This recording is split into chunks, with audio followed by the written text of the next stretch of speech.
কি বলেছে তোমার আকাবির, এগুলো সব ছাড়ো। কোরআন হাদিস কি বলেছে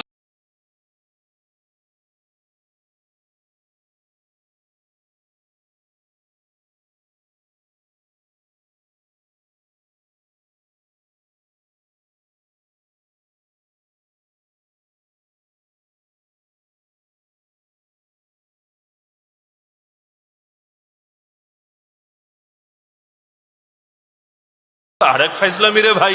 কারণ কোরআন এবং হাদিস তুমি বুঝবা কিভাবে? এই যে আলিফ লাম মিম তুমি বুঝতে পারলা না, কিন্তু যালিকাল কিতাবুল লা রাইবা ফি ঠিকই বুঝলা। এই পার্থক্য তুমি করলা কিভাবে? হাদিসের মধ্যে কোনটা রহিত? রহিত বুঝেন, নাসিখ মানসুখ। কিছু হাদিস যেটা রহিত, যেমন আমরা কি নামাজ পড়ি মসজিদে আকসার দিকে ফিরে, কেন? এটা কি হাদিসে নাই যে আল্লাহ নবী যে মসজিদে আকসায় ফিরে নামাজ পড়তেন? আছে। হাদিসের মান কি সহি না? অবশ্যই সহি। তা আপনি এদিকে কেন নামাজ পড়ছেন কেবলা বানিয়ে? ওদিকে পড়েন। বলবে না হুজুর এই হাদিসটা রহিত। তো কে রহিত করলো? পরবর্তী হাদিস। পরবর্তী হাদিস কোনটা? যেখানে আছে কেবলা এদিকে দিতে হবে। তো এটা আমরা পেলাম কিভাবে? আমরা তো পেলাম সেই পূর্বসূরীদের থেকেই। তো ইসলাম এসেছেই রাসূল এবং সাহাবীদের মাধ্যমে। মা আনা আলাইহি ওয়া আসহাবি আলাইকুম বিসুন্নতি ওয়া সুন্নাতিল খুলাফায়ে রাশিদিন আল মাহদিয়িন। নবী যেখানে বলছেন আমার আদর্শকে আঁকড়ে ধরো, খুলাফায়ে রাশিদিনের আদর্শকে আঁকড়ে ধরো, আমার পথ মানবা, সাহাবীদের পথ মানবা, তবেই আহলে সুন্নাতুল জামাত, তবেই মুক্তিপ্রাপ্ত দল, তবেই জান্নাতি। সেখানে নবীর চাইতে বেশি বোঝার কি আছে? বড় দুঃখ লাগে আজকাল এই চেতনাকে প্রমোট করতে গিয়ে এমন গজল পর্যন্ত গাওয়া হয়। বয়ান তো আছেই, এমন গজল পর্যন্ত গাওয়া হয়। কি বলেছে তোমার আকাবির, এগুলো সব ছাড়ো। কোরআন হাদিস কি বলেছে এটা খালি ধরো। আকাবির এই শব্দ, সালাফ এই শব্দ সমার্থক। সালাফ শুনেছেন না? সালাফে সালেহিন। সালাফ, সালাফ মানেও যে আকাবির মানেও তা। আকাবির মানে শুধু আমার হুজুর না, আকাবির মানে আমার দাদা হুজুর না, আকাবির মানে প্রফেসর হজরত বা হাফেজ হুজুর রহমতুল্লাহ আলাইহি না। আকাবিরের মূল অর্থই হলো সাহাবি, তাবে, তাবে তাবেই তথা খায়রুল কুরুন। সালাফে সালেহিন এবং আকাবিরের এক নম্বর অর্থই হলো সাহাবি, তাবেঈ, তাবে তাবেই। তো যদি বলেন আকাবির কি বলেছে সব ছাড়বা, শুধু কোরআন হাদিস ধরবা, অর্থ কি হবে জানেন? এই যে কোরআন মাজিদ মসজিদে থাকে, এটা পড়বেন। সহিহ বুখারী, সহিহ মুসলিম, আবু দাউদ, তিরমিজি, নাসাই, ইবনে মাজাহ, বাস এটা পড়বেন, কেচ্ছা খতম, চ্যাপ্টার ক্লোজ। খুলাফায়ে রাশিদিনকে পড়া লাগবে না, আবু বকর, ওমর, ওসমান, আলীকে পড়া লাগবে না, নবীর সাহাবি, তাবে, তাবে তাবেঈদেরকে পড়া লাগবে না, শুধুমাত্র কোরআন আর হাদিস হলেই চলবে। আর এগুলো কিছুই লাগবে না। কেউ যদি এই কথা বলে, বাস্তবে সে কোরআনও মানে না, সে হাদিসও মানে না।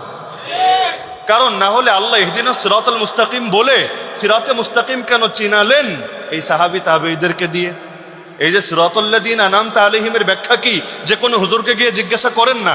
সিরাতাল্লাযীনা আনআমতা আলাইহিম মানেই তো নবীরা, সিদ্দিকরা, শহীদরা, নেককাররা, যাদের সবার শীর্ষ হলেন সাহাবি, তাবেঈ, তাবে তাবেঈরা।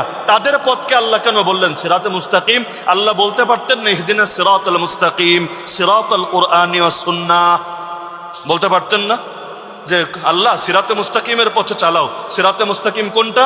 সিরাতে মুস্তাকিম হলো কোরআন আর হাদিসের পথ। আল্লাহ বলতে পারতেন না?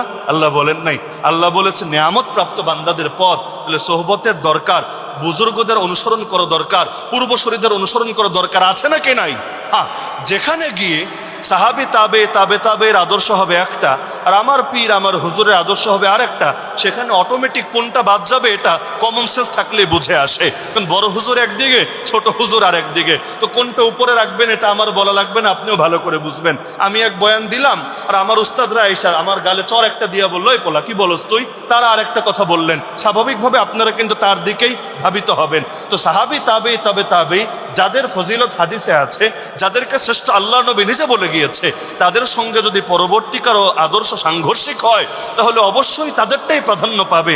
এটা তো বলার অপেক্ষাও রাখে না। কিন্তু তাদের সঙ্গে যদি কারোটা মিলে যায়, তাকে অনুসরণ করার মধ্যে কোনো দোষও ধরা যাবে না। আমরা আমাদের বড়দের অনুসরণ কেন করি? হাফেজ যে হুজুরকে এত শ্রদ্ধা কেন করি? সদর সাহেব হুজুরকে এত শ্রদ্ধা কেন করি? এজন্য না যে তারা সাহাবি, এজন্য না যে তারা তাবেঈ, বরং এজন্য সাহাবি, তাবেঈ, তাবে তাবেঈদের রং তাদের মধ্যে দেখি। আবার কত ভণ্ড পীর আছে যাদের ইয়া মোটা প্যাট আছে, যাদের চেহারা থেকে সুন্দর করে যেন নূর চমকাতে থাকে, যাদের পয়সার অভাবই নাই। শামসুল হক ফরিদপুর রহমতুল্লাহ আলাইহি তো ফ্যানের বাতাসও খেতেন না, হাত পাখা দিয়ে বাতাস খেতেন, এতটা কষ্ট করে জীবন কাটাতেন। আর ভণ্ডদের তো রমরমা বাণিজ্য। এই ভণ্ডদেরকে গুরু না মেনে ওই আমরা চিকন চাকন কষ্ট করা শরীরগুলো, এই ব্যক্তিদেরকে আমরা, কারণ এদের পেট মোটা হতে পারে, এদের গায়ের জামা দামি হতে পারে, এদের চেহারা অনেক টকবকে সুন্দর হতে পারে, কিন্তু এদের ভেতর সাহাবে তাবে রং দেখি নাই। এটাই তো বাস্তবতা। এগুলো কোন টাইপের নসিহত রে ভাই? তাও নিজের মুখে দাড়ির খবর নাই, নিজের মধ্যে সুন্নতের খবর নাই, আর তন্ত্রমন্ত্র ছেড়ে এখনো সহি তরিকা ধরার কোনো গরজ নাই। আর তারা যদি এসে বলে আকাবিরের পথ ছাড়ো, খালি কোরআন হাদিস কি বলেছে ধরো, তখন বোঝা যায় ডাল মে কুচ কালা জরুর হ্যায়। তাহলে সুতরাং আল্লাহ রসুল সাল্লাল্লাহু আলাইহি ওয়াসাল্লামের পথ দেখতে হবে, সাহাবায়ে কেরামের পথ দেখতে হবে, এবং সালাফে সালেহিন নেককার পূর্বসূরীদের পথও দেখতে হবে। তাদের পথে আমাদের পথ, তাদের মতে আমাদের মত। আর ইসলামের নামে নতুন যা কিছু আবিষ্কার হবে, মুন্সিগঞ্জে আবিষ্কার হোক, আর ভারত থেকে, পাকিস্তান থেকে, তুরস্ক থেকে আবিষ্কার হইয়া বাংলাদেশে ইম্পোর্ট হোক, যেটাই হোক, ইসলামের নামে নতুন যা কিছু আবিষ্কার হবে এগুলোকে না বলবো। আর সাহাবি তাবেই থেকে যা পাবো এগুলোকে হা বলবো। মনে থাকবে তো ইনশাআল্লাহ? মনে থাকবে তো ইনশাআল্লাহ?